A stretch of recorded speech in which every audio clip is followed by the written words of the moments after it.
ポン。あったかい。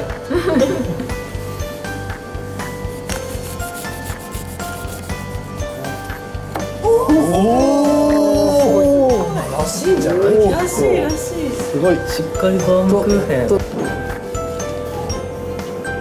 いただきます。いただきます。実食。